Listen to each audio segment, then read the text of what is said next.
Hearing loss is annoying. Not only is it annoying, it is expensive.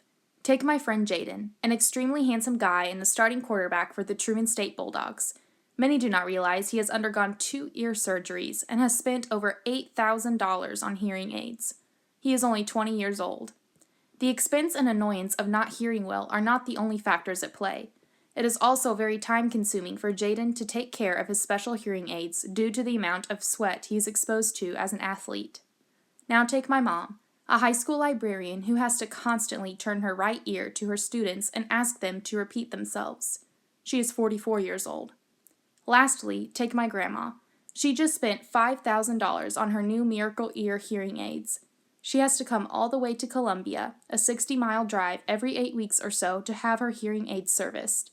She still does not hear the best, but I think she likes the excuse to take me out to dinner when she is in town.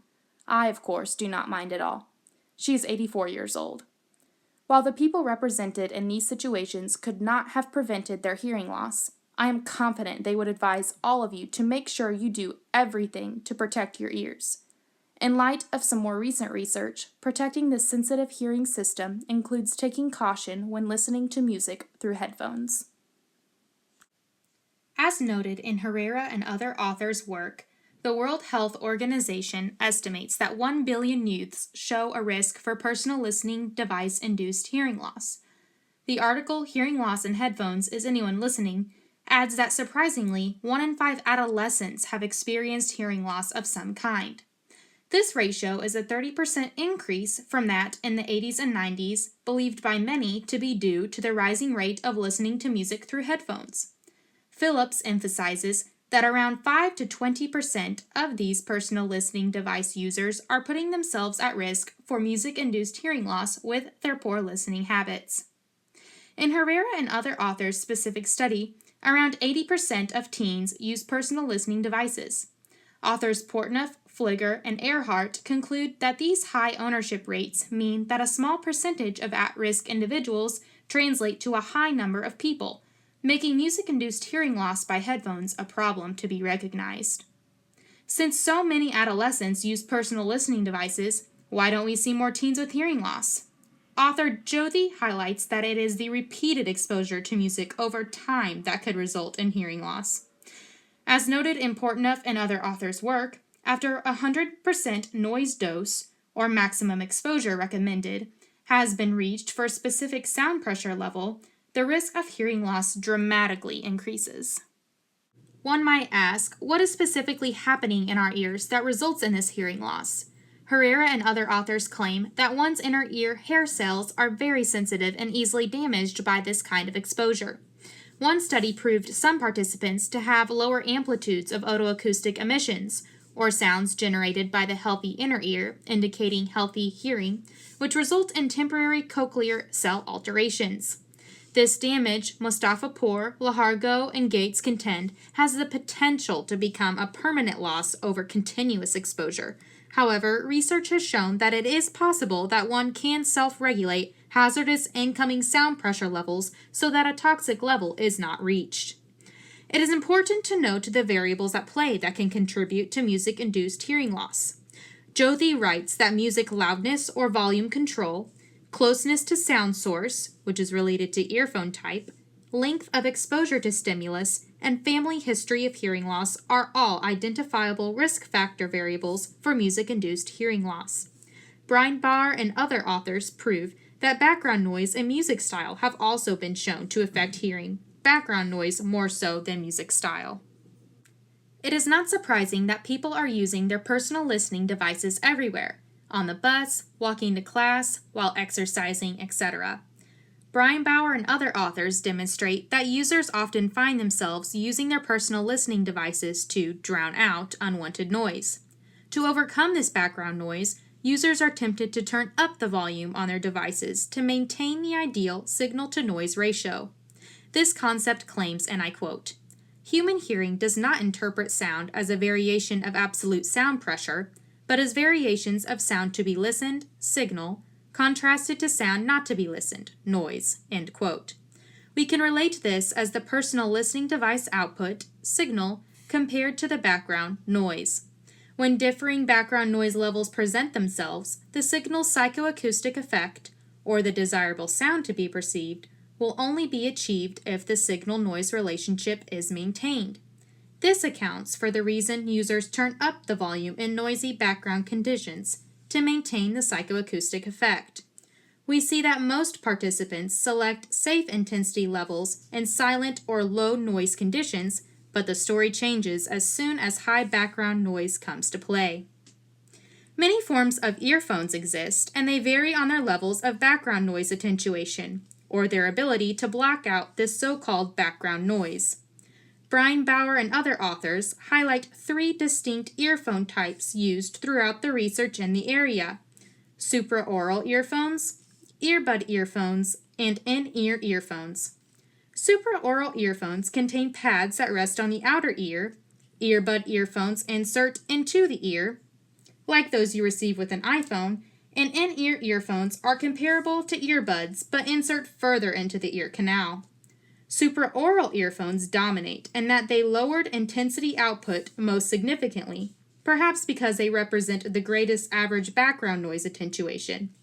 When using these earphones, participants in the current study were not as tempted to increase the volume as compared to the other headphone types when increased background noise presented itself. Jyoti contends that the design flaw of the smaller earphone types prevents blockage of background noise, resulting in users turning up the volume. Portnoy and other authors add that the headphone's fit should be noted. Snug earphones may better attenuate background noise levels, resulting in lower chosen listening levels by users, as compared to loosely fitting earphones. Yet another risk factor examined by Brian Bauer and other authors, in addition to background noise and earphone type to music-induced hearing loss by headphones, is a music type or genre. One study identifies 3 subgroups of music styles: low output, such as classical; medium output, such as salsa or Latin, folk pop or Latin pop; and high output, such as heavy metal, rock, hip-hop, and electronic music. Within each of these subgroups of music genres, amount of intensity exposure did not vary. However, it did differ statistically between subgroups.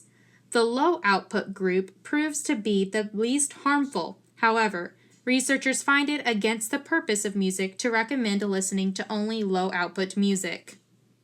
Now that one can understand all of the risk factors associated with music-induced hearing loss by headphones, it is important to note what exactly happens when one encounters dangerous intensity levels over long periods of time.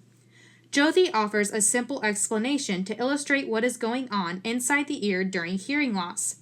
Picture this. Everyone contains little hair cells that contain nerve endings inside the inner ear.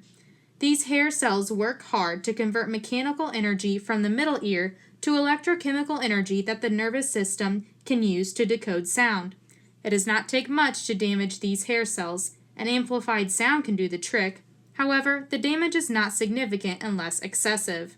Repeated amplified sounds over a course of time may lead to this hearing loss.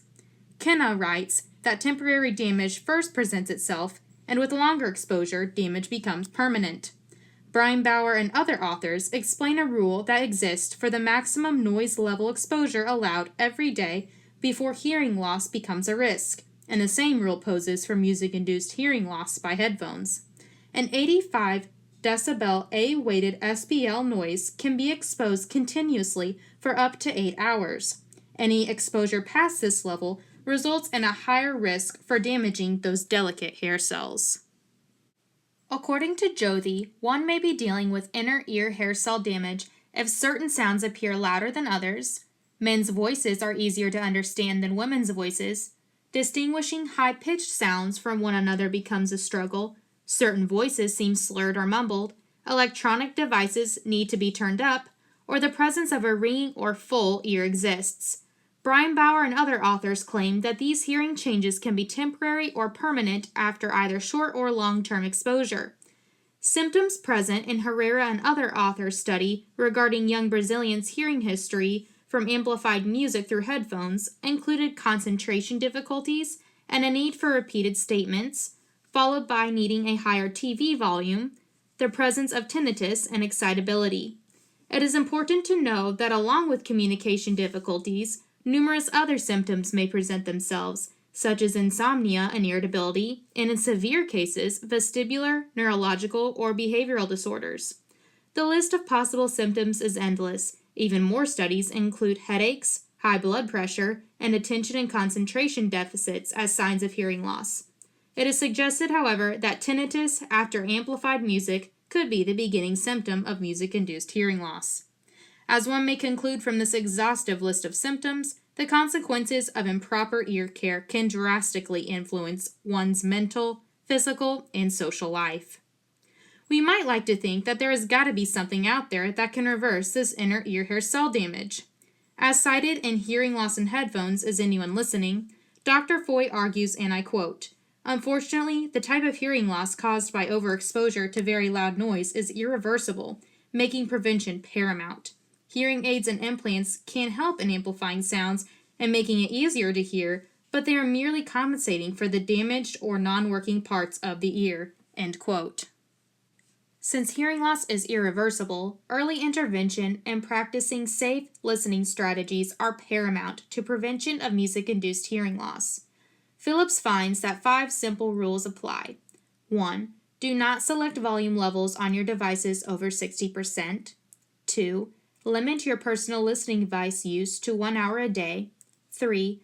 Look into purchasing headphones that decrease background noise. 4. Use supraoral headphones. They do not transmit sound vibrations right on top of the eardrum, as other headphones often do. And 5. Restrain from using headphones in noisy areas. Dr. Foy adds, and I quote, "As a rule of thumb, you should only use MP3 devices at levels up to 60% of maximum volume for a total of 60 minutes a day. The louder the volume, the shorter your duration should be. At maximum volume, you should listen for only about 5 minutes a day." End quote. Jyoti mentions another helpful tip. If the person next to you is able to hear your music from your headphones, then you should turn down the volume.